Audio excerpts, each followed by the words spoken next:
Hi friends, welcome back to my YouTube channel. ಎಲ್ಲರೂ ಹೇಗಿದ್ದೀರಾ? Hope ಎಲ್ಲರೂ ಆರಾಮಾಗಿದ್ದೀರಾ ಅಂತ ಅಂದ್ಕೊಳ್ತೀನಿ. ನಾನು ಕೂಡ ತುಂಬಾ ಚೆನ್ನಾಗಿದ್ದೀನಿ. ಫ್ರೆಂಡ್ಸ್, ಇವತ್ತಿನ ವ್ಲಾಗ್ ಬಂದುಬಿಟ್ಟು ಒಂದು ಶಾಪಿಂಗ್ ವ್ಲಾಗ್ ಅಂತಲೇ ಹೇಳ್ಬೋದು. ಸೊ ನಮ್ಮ ಮನೆಯಲ್ಲಿ ಅಪ್ಲಯನ್ಸಸ್ನ ತರೋದಕ್ಕೆ ಅಂತ ಹೋಗ್ತಾ ಇದ್ದೀವಿ. ಒಂದು ವಾಷಿಂಗ್ ಮಿಷಿನು, ಒಂದು ಫ್ರಿಡ್ಜ್, ಹಾಗೆ ದಿವಾನ್ ಕಾಟ್. ಬಿಕಾಸ್ ನಮ್ಮ ಮನೇಲಿ ವಾಷಿಂಗ್ ಮಿಷಿನ್ ಪಾಯಿಂಟ್ ಇದ್ದಿದ್ದಿಲ್ಲ, ಸೊ ಅದನ್ನು ಬಿಡಿಸಿದ್ದೀವಿ. ಹಾಗಾಗಿ ವಾಷಿಂಗ್ ಮಿಷಿನ್ ತರ್ತಾ ಇದ್ದೀವಿ. ಫ್ರಿಡ್ಜು ಚಿಕ್ಕದಿದೆ, ನಿಮ್ಗೆ ತೋರಿಸ್ತೀನಿ ನೋಡಿ. ನಮ್ದು ಹಳೆ ಫ್ರಿಡ್ಜ್ ಬಂದುಬಿಟ್ಟು ಇದೆ, ಇಷ್ಟು ಚಿಕ್ಕದಿದೆ. ಇವಾಗ ಇದರಲ್ಲೆಲ್ಲ ಹಿಡಿತಾ ಇಲ್ಲ, ಸೊ ಹಾಗಾಗಿ ದೊಡ್ಡ ಫ್ರಿಡ್ಜ್ ತೊಗೊಂಬರೋಣ ಅಂತೇಳಿ ಹೋಗ್ತಾ ಇದ್ದೀವಿ. ಹಾಗೆ ಒಂದು ದಿವಾನ್ ಕಾಟ್ ಬೇಕಿತ್ತು. ಹಾಲಲ್ಲಿ ಸೋಫಾನೇ ಇಟ್ಟಿದ್ವಿ, ಒಂದು ದಿವಾನ್ ಕಾಟ್ ಇದ್ರೆ ಚೆನ್ನಾಗಿರುತ್ತೆ ಅಂತೇಳಿ ಹೊರಡ್ತಾ ಇದ್ದೀವಿ ಇವತ್ತು. ಸೊ ಎಷ್ಟೆಷ್ಟು ಅಮೌಂಟ್ ಆಗುತ್ತೆ, ಯಾವ ರೀತಿ ಚೂಸ್ ಮಾಡ್ತೀವಿ ಅಂತೇಳಿ ನಿಮ್ಮ ಜೊತೆ ಶೇರ್ ಮಾಡ್ಕೊತೀನಿ. ಇನ್ನೂ ಯಾರೆಲ್ಲ ನನ್ನ ಚಾನಲ್ನ ಸಬ್ಸ್ಕ್ರೈಬ್ ಮಾಡ್ಕೊಂಡಿಲ್ಲ, ಪ್ಲೀಸ್ ಸಬ್ಸ್ಕ್ರೈಬ್ ಮಾಡ್ಕೊಳ್ಳಿ, ಹಾಗೆ ಸಪೋರ್ಟ್ ಮಾಡಿ, ಹಾಗೆ ಬೆಲ್ಲೈಕನ್ನ ಕ್ಲಿಕ್ ಮಾಡಿ ನಿಮ್ಮ ಫ್ರೆಂಡ್ಸು ಫ್ಯಾಮಿಲಿ ಮೆಂಬರ್ಸ್ಗೂ ಶೇರ್ ಮಾಡಿ ಅಂತ ಕೇಳ್ಕೊಳ್ತಾ ಇದ್ದೀನಿ. ಸೊ ಬನ್ನಿ ವ್ಲಾಗ್ನ ಸ್ಟಾರ್ಟ್ ಮಾಡೋಣ. ಸೊ ಹೊರಟ್ವಿ, ನಾನು, ನಮ್ಮಮ್ಮ ಹಾಗೆ ನಮ್ಮ ಡ್ಯಾಡಿ 3 ಜನನೂ ಸಹ ಹೋಗ್ತಾ ಇದ್ದೀವಿ. ನನ್ನ ಹಸ್ಬೆಂಡ್ ಬರೋಕ್ಕಾಗಲಿಲ್ಲ, ಅವ್ರಿಗೆ ತುಂಬಾ ವರ್ಕ್ ಬ್ಯುಸಿಯಲ್ಲಿದ್ದರು. ಹಾಗಾಗಿ ನಾವು 3 ಜನನೇ ಹೊರಟ್ವಿ. ನಾವು ಮನೆ ಬಿಟ್ಟಿದ್ದು ಸುಮಾರು ಒಂದು 12:30 ಆಗಿತ್ತು. ನಮ್ಮೂರಿಂದ 30 ಕಿಲೋಮೀಟರ್ಸ್ ಆಗುತ್ತೆ, ಸಿಟಿ ದಾವಣಗೆರೆ. ಹಾಗಾಗಿ ರೀಚ್ ಆಗೋದು ಲೇಟ್ ಆಗುತ್ತೆ. ಸೊ ಹೋಗ್ತಾ ಆನ್ ದ ವೇ ಪೆಟ್ರೋಲ್ ಹಾಕಿಸ್ತಾ ಇದ್ದೀವಿ.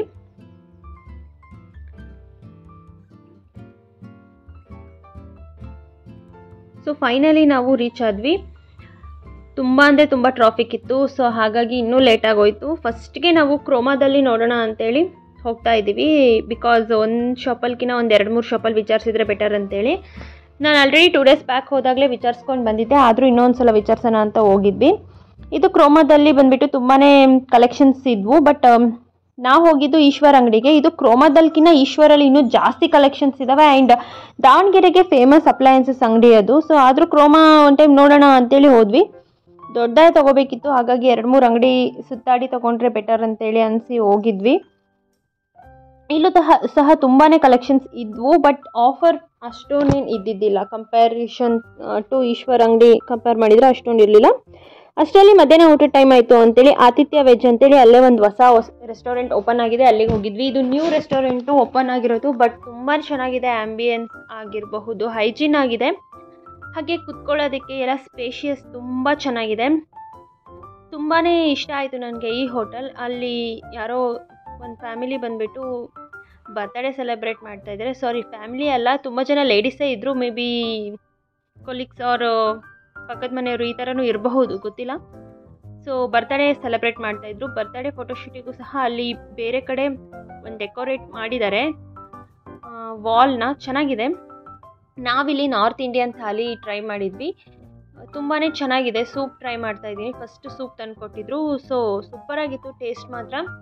ಆ್ಯಂಡ್ ಒಂದು ಹೈಜೀನ್ ಮೇಂಟೈನ್ ಮಾಡಿರೋದೇ ಆಗಲಿ, ಆ ಪ್ಲೇಟು, ಆ ಬೌಲ್ಸ್ ಎಲ್ಲ ಸಿಸ್ಟಮ್ಯಾಟಿಕ್ ಆಗಿ ತುಂಬಾ ಚೆನ್ನಾಗಿದೆ. ನನಗೆ ತುಂಬ ಇಷ್ಟ ಆಯಿತು. ಆ್ಯಂಡ್ ನಾರ್ತ್ ಇಂಡಿಯನ್ ಥಾಲಿ ನೀವು ನೋಡ್ತಾ ಇರ್ಬೋದು, ಜಸ್ಟ್ 240 ರುಪೀಸ್ ಅಂತೆ. ನಂಗೆ ನಿಜವಾಗ್ಲೂ ಶಾಕ್ ಆಯಿತು, ಇಷ್ಟೊಂದು ಐಟಮ್ಸ್ ಬಂದಿದೆ.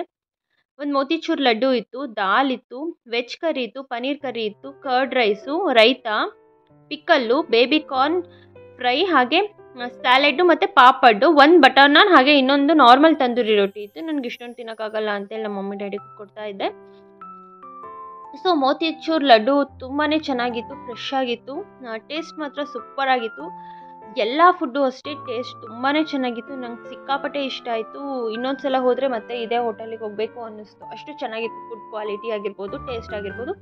ಆ್ಯಂಡ್ ಜಸ್ಟ್ 240 ರುಪೀಸ್ಗೆ ನಾರ್ತ್ ಇಂಡಿಯನ್ ಥಾಲಿ, ಇಷ್ಟೊಂದು ವೆರೈಟೀಸ್ ಆಫ್ ಐಟಮ್ಸ್. ಆ್ಯಂಡ್ ಕೆಲವು ಕಡೆ ಪಲ್ಯ ಎಲ್ಲ ಜಾಸ್ತಿ ಕೊಡೋದಿಲ್ಲ, ತುಂಬ ಚಿಕ್ಕ ಚಿಕ್ಕ ಬೌಲ್ ಇಟ್ಟಿರ್ತಾರೆ. ಬಟ್ ಇಲ್ಲಿ ಹಾಗಲ್ಲ, ಜಾಸ್ತಿನೇ ಇತ್ತು ಅಂತಲೇ ಹೇಳ್ಬೋದು. ನಂಗೆ ತುಂಬ ಇಷ್ಟ ಆಯಿತು. ಈ ಅಡ್ರೆಸ್ ಬಂದುಬಿಟ್ಟು ವಿದ್ಯಾರ್ಥಿ ಭವನಲ್ಲಿದೆ, ಆಪೋಸಿಟ್ ಕೆನರಾ ಸುಕೋ ಬ್ಯಾಂಕ್ ಅಂತ ಇದೆ. ಅದರ ಆಪೋಸಿಟ್ ಆಗಿ ಲೊಕೇಟ್ ಆಗಿದೆ ಈ ಅಡ್ರೆಸ್. ನೀವೇನಾದರೂ ದಾವಣಗೆರೆಗೆ ಹೋದರೆ ಒಂದ್ಸಲ ಖಂಡಿತ ಟ್ರೈ ಮಾಡಿ. ಆ್ಯಂಡ್ ನೋಡಿ, ನೀವು ಜೀರಾ ರೈಸು ತುಂಬಾ ಜಾಸ್ತಿ ಕೊಟ್ಟಿದ್ರು. ಬೇರೆ ಕಡೆ ಎಲ್ಲ ಸ್ಮಾಲ್ ಬೌಲಲ್ಲೇ ಕೊಡ್ತಾರೆ, ಇಲ್ಲಿ ಮಾತ್ರ ತುಂಬ ದೊಡ್ಡ ಬೌಲಲ್ಲೇ ಕೊಟ್ಟಿದ್ರು. ಒಂದು ಫುಲ್ ಅಂತೂ ನಮಗಂತೂ ತಿನ್ನೋಕ್ಕಾಗಲಿಲ್ಲ. ಸೊ ನೆಕ್ಸ್ಟು ನಾವು ದಿವಾನ್ ಕಾಟು ಹಾಗೆ ದಿವಾನ್ ಕಾಟ್ ನೋಡೋದಕ್ಕಂತ ಬಂದ್ವಿ. ಸೊ ಇಲ್ಲಿ ನಮಗೆ ಫೈನಲ್ ಆಯಿತು ಬಾಲಾಜಿ ಅಂತೇಳಿ. ಸೊ ಫಸ್ಟ್ಗೆ ಒಂದು ಕಡೆ ಹೋಗಿದ್ವಿ, ಅಲ್ಲಿ ತುಂಬ ಕಾಸ್ಟ್ಲಿ ಹೇಳಿದ್ರು ರೋಡ್ ಸೈಡು. ಬಟ್ ನೀವು ಮಾರ್ಕೆಟ್ ಸೈಡ್ ಬಂದರೆ ತುಂಬ ಚೀಪ್ ಪ್ರೈಸ್ಗೆ ಸಿಗುತ್ತೆ. ನಾವು ಈ ದಿವಾನ್ ಕಾಟ್ನ ಫೈನಲ್ ಮಾಡ್ತಾ ಇದ್ವಿ, ಬ್ಲ್ಯಾಕ್ ಕಲರು. ತುಂಬಾ ಚೆನ್ನಾಗಿದೆ. ನಾನು ಇನ್ನೊಂದ್ಸಲ ನಿಮಗೆ ಡೀಟೇಲಾಗಿ ಎಷ್ಟಾಯಿತು ಏನು ಅಮೌಂಟ್ ಅಂತ ಬೇಕಿದ್ರೆ ನನಗೆ ಕಮೆಂಟ್ ಸೆಕ್ಷನಲ್ಲಿ ತಿಳಿಸಿ, ನಾನು ಇನ್ನೊಂದು ಬ್ಲಾಗ್ ಮಾಡಿ ತೋರಿಸ್ತೀನಿ. ಕಪೂರ್ ಫರ್ನಿಚರ್ಸ್ ಅಪೋಸಿಟೇ ಇರೋದು ಇದು, ಬಾಲಾಜಿ ಅಂತೇಳಿ. ಸೊ ನಮ್ಮ ಮನೆ ಪಕ್ಕದವರು ಇವ್ರು ತುಂಬ ಕ್ಲೋಸ್ ಫ್ರೆಂಡ್ ಅಂತೆ, ಹಾಗಂತ ಹೇಳಿದರು. ನೆಕ್ಸ್ಟ್ ಈಶ್ವರ್ ಅಪ್ಲಯನ್ಸಸ್ಸಿಗೆ ಬಂದ್ವಿ. ಫ್ರಿಜ್ ಎಲ್ಲ ನೋಡ್ತಾ ಇದ್ವಿ, ಬಟ್ ಸ್ಯಾಮ್ಸಂಗ್ಗೆ ತೊಗೋಬೇಕು ಅಂತ ಇತ್ತು. ಆದ್ರೂ ಬೇರೆ ಫ್ರಿಜ್ಜಸ್ ಎಲ್ಲ ನೋಡಿದ್ವಿ ಒನ್ ಟೈಮ್, ಜಸ್ಟ್ ಹಾಗೆ ಜಾಸ್ತಿ ಟೈಮ್ ವೇಸ್ಟ್ ಮಾಡೋಕ್ಕೆ ಹೋಗಲಿಲ್ಲ, ಸ್ಯಾಮ್ಸಂಗ್ಗೆ ತೊಗೊಂಡ್ವಿ. ಹಾಗೆ ವಾಷಿಂಗ್ ಮಿಷಿನ್ ಬಂದುಬಿಟ್ಟು ನೋಡಿ 12 kgs ಇಲ್ಲಿ ಆಫರ್ ಇತ್ತು ಸ್ಯಾಮ್ಸಂಗ್, ಹಾಗಾಗಿ ನಾವು ತೊಗೊಂಡ್ವಿ. 12 kgs ಆದರೆ ಚೆನ್ನಾಗಿ ತುಂಬ ಬಟ್ಟೆ ಹಾಕಿದ್ರು ಒಂದೇ ಸಲ ನಡೆಯುತ್ತೆ ಅಂತೇಳಿ ತೊಗೊಳ್ತಾ ಇದ್ವಿ. ಸೊ ಇದೆಲ್ಲ ಮುಗಿಸ್ಕೊಂಡು ಮನೆಗೆ ಬಂದ್ವಿ. ಸಂಜೆ ಆಲ್ರೆಡಿ ತುಂಬಾ ಲೇಟಾಗಿ ಹೋಗಿತ್ತು, ಆಲ್ರೆಡಿ ಕತ್ಲಾಗ್ತಾ ಇತ್ತು. ಅವತ್ತಿನ ದಿನವೇ ನಾವು ಅವರು ಫ್ರೀ ಡೆಲಿವರಿ ಕೊಡ್ತೀವಿ 2 days ಟೈಮ್ ಕೊಡಿ ಅಂದರು, ಬಟ್ ನಮ್ದೊಂದು ದಿವಾನ್ ಇದ್ದಿದ್ದರಿಂದ ನಾವೇ ಗಾಡಿ ಮಾಡಿಕೊಂಡು ಅವತ್ತೇ ನಾವು ಡೆಲಿವರಿ ತೊಗೊಂಡು ಹೋಗ್ತಾ ಇದ್ದೀವಿ ಮನೆಗೆ. ಅದ್ರ ನೆಕ್ಸ್ಟ್ ಡೇ ಮಾರ್ನಿಂಗ್ಗೆ ಸರ್ವಿಸ್ನವರು ಬಂದುಬಿಟ್ರು ಎಲ್ಲ ಫಿಕ್ಸ್ ಮಾಡಿ ಕೊಟ್ಟು ಹೋಗೋದಕ್ಕೆ. ಈ ಅಣ್ಣ ಸಂತೆಪನ್ನೂರು ಅಂತ ಅಲ್ಲಿಂದ ಬಂದಿದ್ದರು. ತುಂಬ ಚೆನ್ನಾಗಿ ಎಲ್ಲ ಮಾಡಿಕೊಟ್ರು. ಹಳೆ ಫ್ರಿಜ್ನ ಸೈಡಿಗೆಲ್ಲ ಎತ್ತಿಟ್ಟು ನಾವು ಹೊಸ ಫ್ರಿಜ್ನ ಫಿಟ್ ಮಾಡ್ತಾ ಇದ್ದೀವಿ. ಆ್ಯಂಡ್ ವಾಷಿಂಗ್ ಮಿಷಿನ್ ಸಹ ಫಿಟ್ ಮಾಡಿದರು. ನಾವು ತುಂಬ ಸೇಫ್ಟಿಯಾಗಿ ತಂದ್ವಿ. ಅವರೆಲ್ಲ ಪರ ಅಂತ ಎಲ್ಲ ಬಾಕ್ಸ್ ಎಲ್ಲ ಕಿತ್ತು ಹಂಗೆ ಫಿಟ್ ಮಾಡಿ ಹೋಗ್ಬಿಟ್ರು. ನಮಗಷ್ಟು ಗೊತ್ತಿದ್ದಿಲ್ಲ. ಆ್ಯಂಡ್ ಬೇರೆಯವ್ರ ಮನೆಗೆ ಹೋಗಿ ಸಹ ನಮಗೆ ನೋಡಬೇಕು ಅನ್ನೋ ಒಂದು ಇದ್ದಿದ್ದಿಲ್ಲ, ಬೇರೆಯವ್ರನ್ನ ಕೇಳಬೇಕು ಅನ್ನೋದು. ಸೊ ಹಾಗಾಗಿ ಒನ್ ಟೈಮ್ ವಾಶ್ ಮಾಡಿ ನೋಡ್ತಾ ಇದ್ವಿ. ನಮ್ಮ ಡ್ಯಾಡಿ ಮಮ್ಮಿ ಎಲ್ರಿಗೂ ಕ್ಯೂರಿಯಾಸಿಟಿ, ಅದು ಹೇಗೆ ವಾಶ್ ಮಾಡುತ್ತೆ ವಾಷಿಂಗ್ ಮಿಷಿನಲ್ಲಿ. ಅಲ್ಲೇ ಕುತ್ಕೊಂಡು ನೋಡ್ತಾ ಇದ್ರು. 15 minutes ಕ್ವಿಕ್ ವಾಶಿಗೆ ಇಟ್ಟಿದ್ದೆ ನಾನು. ಅವರೆಲ್ಲ ಇನ್ಸ್ಟ್ರಕ್ಷನ್ಸ್ ತೋರಿಸ್ಕೊಟ್ರು. ಸೊ ಅದಾದಮೇಲೆ 15 minutes ಕ್ವಿಕ್ ವಾಶಿಗೆ ಇಟ್ಟಿದ್ದೆ. ಹೇಗೆ ತೊಳೆಯುತ್ತೆ ಇದು ಅಂತೇಳಿ ನಮ್ಮ ಮನೆ ಡ್ರೈವರ್ ಅಂಕಲು ಹಾಗೆ ನಮ್ಮ ಡ್ಯಾಡಿ ಮಮ್ಮಿ ಎಲ್ಲರೂ ಸಹ ಅಲ್ಲೇ ಕುತ್ಕೊಂಡು ನೋಡ್ತಾ ಇದ್ರು ಹೇಗೆ ಏನು ಎತ್ತ ಅಂತೇಳಿ. ಬಿಕಾಸ್ ಗೊತ್ತಿಲ್ವಲ್ಲ ಅವರಿಗೆ, ಅಷ್ಟು ಹೊಸದಲ್ಲ, ನಾವು ಇದು ಈ ಮುಂಚೆ ಯೂಸ್ ಮಾಡಿಲ್ಲ ಅಪ್ಲಯನ್ಸಸ್. ಹಾಗೆ ನಾವು ಪಕ್ಕದ ಮನೇಲಿ ಇದ್ರೂ ಸಹ ಅಷ್ಟೊಂದು ಡೀಟೇಲ್ ಆಗಿ ಎಲ್ಲ ಹೋಗಿ ನೋಡೋದಕ್ಕೆ ಹೋಗೋದಿಲ್ಲ, ನಮಗೆ ಅಷ್ಟು ಇಷ್ಟ ಆಗೋದಿಲ್ಲ ಆ ಥರ ಹೋಗಿ ನೋಡು ಕೇಳೋದು. ಸೊ ಹಾಗಾಗಿ ನೋಡ್ತಾ ಇದ್ವಿ. ಇನ್ನು ಫ್ರಿಜ್ಜಲ್ಲಿ ಏನೂ ಇಟ್ಟಿದ್ದಿಲ್ಲ. ಸೊ ನಮ್ಮ ಡ್ಯಾಡಿಗೆ ಅದೇ ಒಂದು ಅವಸರ. ಅವತ್ತೇ ನನಗೆ ಹೋಗಿ ಇಡು ಹಳೆ ಫ್ರಿಜ್ಜಿಂದೆಲ್ಲ ತೆಗೆದು ಹೊಸ ಫ್ರಿಜ್ಜಿಗೆ ಆರ್ಗನೈಸ್ ಮಾಡು ಅಂತೇಳಿ ತುಂಬಾ ತಲೆ ತಿಂದುಬಿಟ್ರು. ಹಾಗಾಗಿ ಹೊಸ ಫ್ರಿಜ್ಜಿಗೆಲ್ಲ ಆರ್ಗನೈಸ್ ಮಾಡ್ತಾ ಇದ್ದೀನಿ. ಆ್ಯಂಡ್ ಈ ಹಳೆ ಫ್ರಿಜ್ ಬಂದುಬಿಟ್ಟು ನಮ್ಮ ಮನೆಗೆ ಮಂಜಕ್ಕ ಅಂತೇಳಿ ಒಬ್ಬರು ಬರ್ತಾರೆ, ಆ ಅಕ್ಕಂಗೆ ಕೊಟ್ವಿ ಫ್ರೀಯಾಗಿ. ಸೊ ನಮ್ಗೆ ತುಂಬ ಹೆಲ್ಪ್ ಮಾಡ್ತಾರೆ ಅವರು, ಹಾಗಾಗಿ ಫ್ರೀಯಾಗಿ ಕೊಟ್ವಿ. ಫ್ರಿಜ್ ಮತ್ತು ವಾಷಿಂಗ್ ಮಿಷಿನ್ ನಾವು ಸ್ಯಾಮ್ಸಂಗ್ ಬ್ರ್ಯಾಂಡ್ಗೆ ಯಾಕೆ ಹೋದ್ವಿ ಅಂತ ಹೇಳಿದರೆ, ನಮ್ಮದು ಮುಂಚೆ ಗೋದ್ರೇಜ್ ಇತ್ತು. ಸೊ ಒಂದು 8 to 10 years ಆದಮೇಲೆ ತುಂಬ ರಿಪೇರಿ ಬರುತ್ತೆ. ಸ್ಯಾಮ್ಸಂಗ್ ಆದರೆ ಒಂದು 20 ವರ್ಷ ಆದರೂ ಏನೂ ಆಗೋಲ್ಲ. ಇನ್ಬಿಲ್ಟ್ ಕ್ವಾಲಿಟಿ ಚೆನ್ನಾಗಿದೆ, ಹಾಗೆ ಸರ್ವಿಸ್ ಕೂಡ ನಮಗೆ ತುಂಬ ಚೆನ್ನಾಗಿ ಸಿಗುತ್ತೆ. ಮತ್ತೆ ಏನಾದರೂ ರಿಪೇರಿ ಬಂದರೆ ಅದ್ರ ಪಾರ್ಟ್ಸ್ ಎಲ್ಲ ತುಂಬ ಚೀಪ್ ಪ್ರೈಸಲ್ಲೇ ಸಿಗುತ್ತೆ. ಬೇರೆದಾದರೆ ಸರ್ವಿಸ್ ಕೂಡ ಡಿಲೇ ಆಗುತ್ತೆ ಆ್ಯಂಡ್ ಪಾರ್ಟ್ಸ್ ಎಲ್ಲ ತುಂಬ ಕಾಸ್ಟ್ಲಿ ಅಂತ ಹೇಳಿದರು ನಮಗೆ. ಹಾಗಾಗಿ ನಾವು ಸ್ಯಾಮ್ಸಂಗಿಗೆ ಹೋಗಿದ್ದು. ಹಾಗಾಗಿ ಫ್ರಿಜ್ ಮತ್ತು ವಾಷಿಂಗ್ ಮಿಷಿನ್ ಎರಡೂ ಸಹ ಸ್ಯಾಮ್ಸಂಗಿಂದೇ ತೊಗೊಂಬಂದಿದ್ದು. ಇನ್ಬಿಲ್ಟ್ ಕ್ವಾಲಿಟಿ ಎಲ್ಲ ಬೇರೆದಕ್ಕೆಲ್ಲ ಮುಟ್ಟಿ ನೋಡೇ ತೊಗೊಂಬಂದ್ವಿ. ತುಂಬ ಚೆನ್ನಾಗಿದೆ, ಗಟ್ಟಿ ಇದೆ, ತುಂಬಾ ಇಷ್ಟ ಆಯಿತು ನಮಗೆ. ಹಾಗೆ ನಾವು ದಿವಾನ್ ಕಟ್ ಏನು ತೊಗೊಂಬಂದಿದ್ದೀವಲ್ಲ, ಇದು ಸ್ಟೋರೇಜ್ ಇರೋ ದಿವಾನ್ ಕಟ್ ತೊಗೊಂಬಂದ್ವಿ. ನಮಗೆ ಇದೇ ರೀತಿ ದಿವಾನ್ ಕಟ್ ಬೇಕಿತ್ತು, ಯಾಕಂದರೆ ನಮ್ಮ ಮನೆ ತುಂಬ ಚಿಕ್ಕದು ಆಗಿರೋದ್ರಿಂದ. ಸೊ ಸ್ಟೋರೇಜಿಗೋಸ್ಕರ ನಮಗೆ ಸ್ಪೇಸ್ ಬೇಕಿತ್ತು. ಹಾಗಾಗಿ ಈಗ ನಾವು ನಮ್ಮ ಮನೆ ವಾಲ್ರೂಫ್ ಒಳಗಡೆ ಒಂದು ವಾಲ್ರೂಫ್ ಡೋರ್ ಹಿಂದ್ಗಡೆ ಏನು ಬರುತ್ತೆ ಅದರ ಒಳಗಡೆ ನಾವು ನಮಗೇನೇನು ಅಡುಗೆ ಮನೆಯಲ್ಲಿ ಸಾಮಾನುಗಳು ಬೇಡದೇ ಇರುತ್ತಲ್ಲ ಹೊಸದು, ಅದನ್ನೆಲ್ಲ ಇಟ್ಟಿದ್ವಿ. ಸೊ ಒಂದು ವಾಲ್ರೂಫ್ ಪೂರ್ತಿ ನನ್ನ ಬುಕ್ಸು ಹಾಗೆ ಅದನ್ನು ಇಟ್ಟಿದ್ವಿ.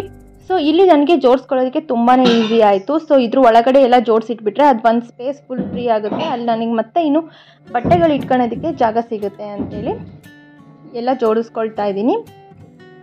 ನಿಜವಾಗ್ಲೂ ಆ ಒಂದು ವಾಲ್ರೂಫ್ ಪೂರ್ತಿ ಹಿಡ್ದಿರೋ ಸಾಮಾನು ಜಸ್ಟ್ ಒಂದು ಕಡೆ ದಿವಾನ್ ಕಾಟ್ ಒಳಗಡೆ ಹಿಡ್ದಿದೆ ಅಂತಲೇ ಹೇಳ್ಬೋದು. ಅಷ್ಟೊಂದು ಸ್ಪೇಸ್ ಇದೆ. ನಿಜವಾಗ್ಲೂ ಈ ಥರ ದಿವಾನ್ ಕಾಟ್ ತೊಗೊಳೋದ್ರಿಂದ ನಿಮಗೆ ಸ್ಟೋರೇಜ್ ಅಂತೂ ಸೇವ್ ಆಗೋದು 100%.